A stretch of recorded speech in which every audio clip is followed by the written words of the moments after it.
Good morning students. आज हम पढ़ेंगे पार्ट्स ऑफ स्पीच। और पार्ट्स ऑफ स्पीच 8 प्रकार के होते हैं।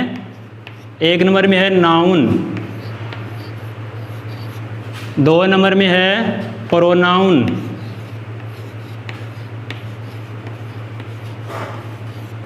3 नंबर में है एग्जेक्टिव,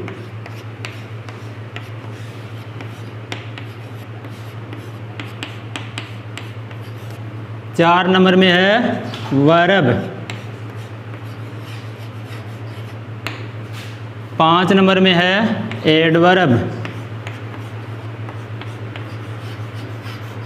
और 6 नंबर में है प्रीपोजिशन।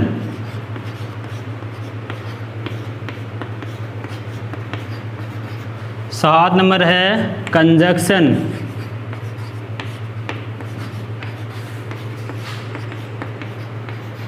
और 8 नंबर है इंटरजेक्शन।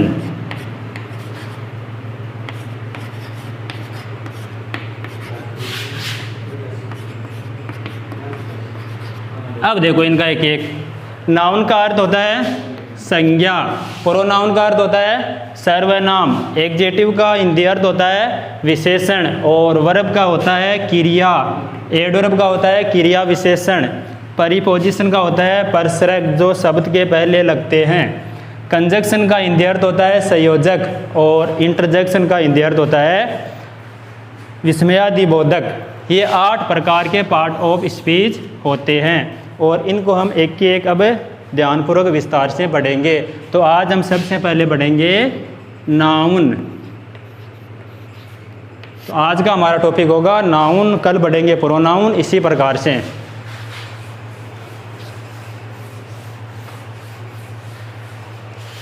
सबसे पहले नाउन की परिभाषा लिख लेते हैं।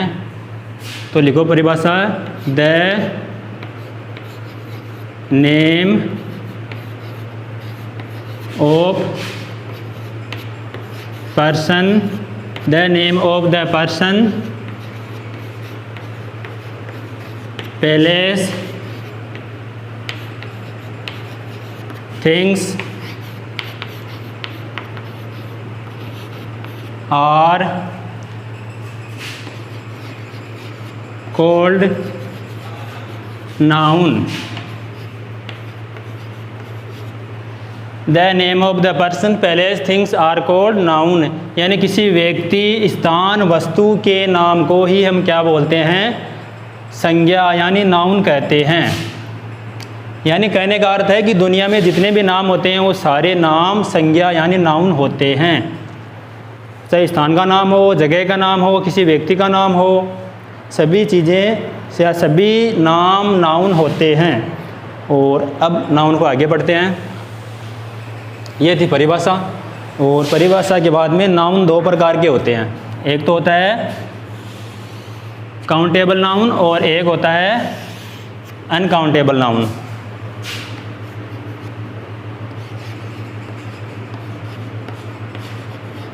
एक तो होता है काउंटेबल नाउन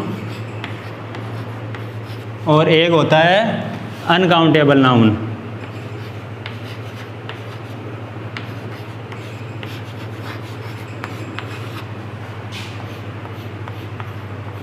काउंटेबल नाउन का हिंदी अर्थ होता है गणनीय संज्ञा और अनकाउंटेबल का होता है अगणनीय संज्ञा।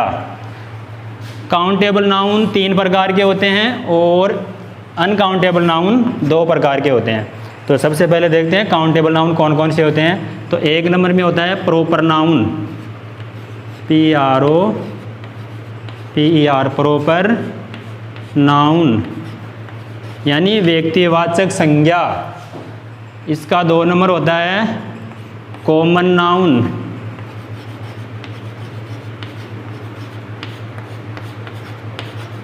यानी जातिवाचक संज्ञा। और तीसरा होता है कलेक्टिव नाउन,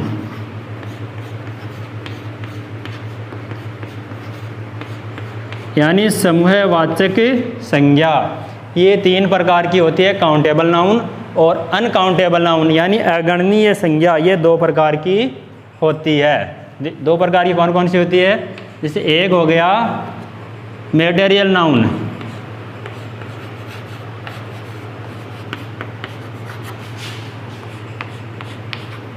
द्रव्यवाचक संज्ञा, इसको बोलते हैं हिंदी में द्रव्यवाचक संज्ञा। और दूसरी होती है एब्स्ट्रैक्ट नाउन।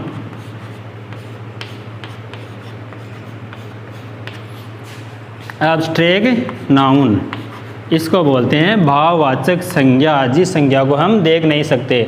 अब आप एक बार दोबारा से देख सकते हो, नाउन के दो प्रकार होते हैं, एक तो काउंटेबल नाउन और एक अनकाउंटेबल नाउन।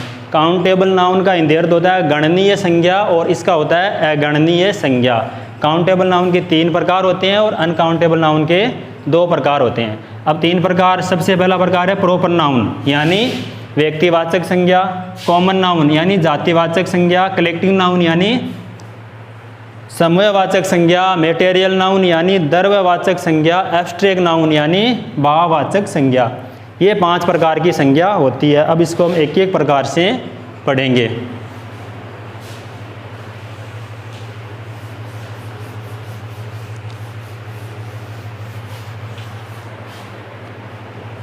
नाउन और पहला प्रकार है प्रॉपर नाउन।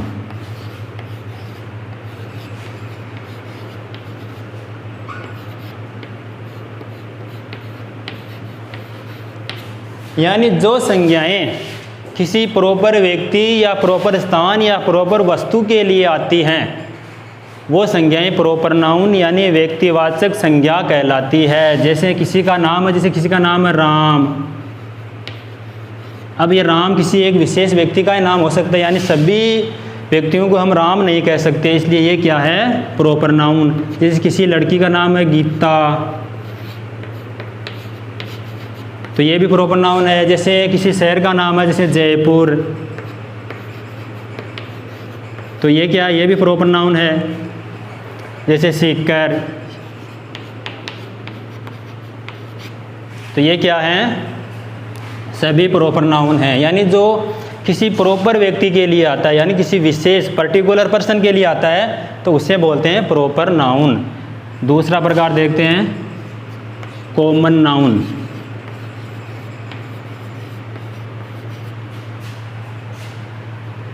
कॉमन जातिवाचक संज्ञा, यानी वो नाम जो पूरी जाति का बोध कराते हैं या सभी के लिए आते हैं वो कहलाते हैं जातिवाचक संज्ञा। जैसे बॉय, बॉय यानी लड़का, हम सभी लड़कों को बॉय बोल सकते हैं, तो ये क्या है, सभी लड़कों की जाति बता रहा है, तो ये क्या हो गया जातिवाचक संज्ञा। जैसे गर्ल, ये भी क्या है जातिवाचक संज्ञा है। सिटी, बुक, एनिमल,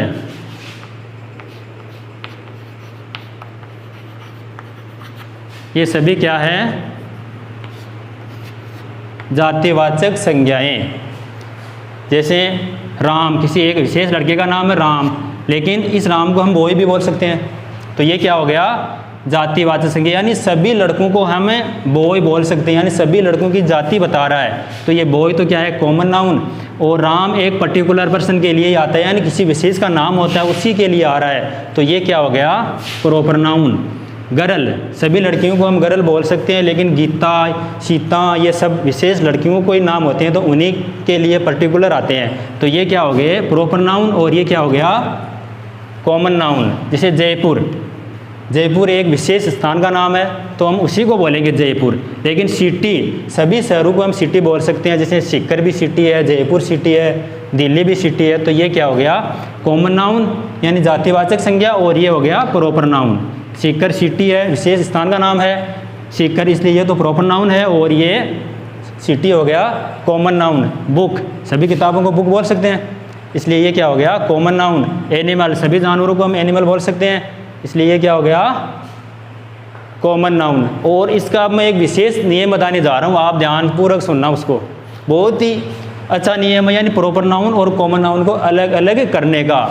यानी वह शब्द जिसका हम किसी भी हालत में बहुवचन यानी प्लूरल नहीं बना सकते हैं, वह शब्द हमेशा ही प्रॉपर नाउन में आता है। दोबारा सुन लेना, ध्यानपूर्वक सुनना, बहुत ही अच्छा नियम है। यानी वह शब्द जिसका हम किसी भी हालत में बहुवचन नहीं बना सकते हैं, वह हमेशा प्रॉपर नाउन में आता है। जैसे राम बहुवचन बना सकते हैं क्या? है नहीं, इसको ऐसे लिख सकते हैं क्या? राम्स, एस या एस कुछ भी लगाकर बना सकते हैं क्या? ये तो गलत हो गया, नहीं बना सकते। तो ये क्या आएगा? प्रॉपर नाउन में। इसका बना सकते हैं क्या? बॉय का बना सकते हैं ना, बॉयज हो जाएगा। तो यानी वह शब्द जिसका बहुवचन बना सकते हैं वह हमेशा कॉमन नाउन में, और जिसका हम किसी भी हालत में बहुवचन नहीं बना सकते तो वह किस में आएगा? प्रॉपर नाउन में। जैसे गीता का बना सकते हैं क्या? नहीं बना सकते। इसका बना सकते हैं क्या? बना सकते हैं ना। जयपुर का बना सकते हैं क्या? जयपुर के एस थोड़ी लगा सकते हैं, नहीं लगा सकते। सिटी का वाई हटाकर आई एस लगा सकते हैं, बन जाएगा। सीकर का नहीं बना सकते। बुक का बना सकते हैं, बुक्स। एनिमल का बना सकते हैं। यानी जिसका हम बहुवचन नहीं बना सकते तो वह किस में आएगा? प्रॉपर नाउन में। अब तीसरा देखते हैं। तीसरा है काउंटेबल नाउन में होता है collective noun, COLLECTIVE, collective noun यानी समूहवाचक संज्ञा जो किसी समूह का बोध कराती है, एक साथ में किसी समूह का बोध कराती है, उसे बोलते हैं समूहवाचक संज्ञा। जैसे क्लास, क्लास में एक लड़का नहीं हो सकता, बहुत सारी लड़कों की, विद्यार्थियों की एक क्लास होती है, यानी पूरा समूह होता है, तो ये हो गया समूहवाचक संज्ञा। टीम, टीम में भी एक खिलाड़ी नहीं हो सकता, बहुत अधिक खिलाड़ी होते हैं, इसलिए ये भी क्या हो गया? समूहवाचक संज्ञा। यानी जो किसी समूह का बोध कराए उसे बोलते हैं समूहवाचक संज्ञा। तो ये हमारे 3 प्रकार हो गए काउंटेबल नाउन के, यानी प्रॉपर नाउन जो किसी विशेष पर्टिकुलर पर्सन के लिए, पर्टिकुलर स्थान के लिए या पर्टिकुलर थिंग्स के लिए आता है उसे बोलते हैं प्रॉपर नाउन। कॉमन नाउन जो सबके लिए आता है, और कलेक्टिव नाउन जो किसी समूह का बोध कराए, जैसे पब्लिक हो गया, अब समूह का बोध कराता है, जैसे पुलिस हो गया, ये सारे समूह का बोध कराते हैं, तो ये कौन से नाउन हो गए? Collective noun. अब चौथा प्रकार देखते हैं मटेरियल नाउन, जैसे MATERIAL यानी द्रव्यवाचक संज्ञा। इसका हिंदी अर्थ होता है द्रव्यवाचक संज्ञा। सारे द्रव्य पदार्थों के नाम जिनसे हम कोई दूसरी वस्तु बना सकें वो सारे द्रव्यवाचक संज्ञा के अंदर आते हैं। जैसे मिल्क, वाटर, ऑयल, ये सारे नाम होते हैं वो हमेशा ही द्रव्यवाचक संज्ञा के अंदर आते हैं। और अंतिम है हमारा एब्स्ट्रैक्ट नाउन।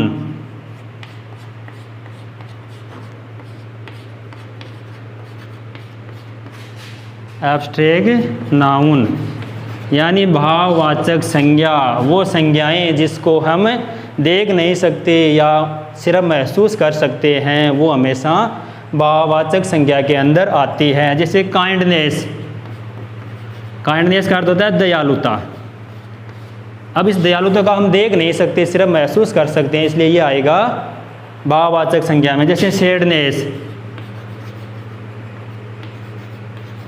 सैडनेस यानी दुखी। अब दुखी को हम देख नहीं सकते, सिर्फ महसूस कर सकते हैं, तो ये आएगा एब्स्ट्रैक्ट नाउन यानी भाववाचक संज्ञा में। यानी वो संज्ञाएं जिनको हम देख नहीं सकते या सिर्फ महसूस कर सकते हैं भाव के माध्यम से, वो हमेशा आती है एब्स्ट्रैक्ट नाउन में। तो ये आज का हमारा टॉपिक था नाउन, और ये नाउन पूरा होता है यहीं पर, यानी 5 प्रकार के थे, proper noun, common noun, collective noun, material noun और एब्स्ट्रैक्ट नाउन। ये हमारा नाउन का टॉपिक आज पूरा होता है, और अगला टॉपिक होगा हमारा प्रोनाउन। ये वीडियो आपको अच्छा लगे तो एक बार लाइक ज़रूर करें। आज के लिए बस इतना ही।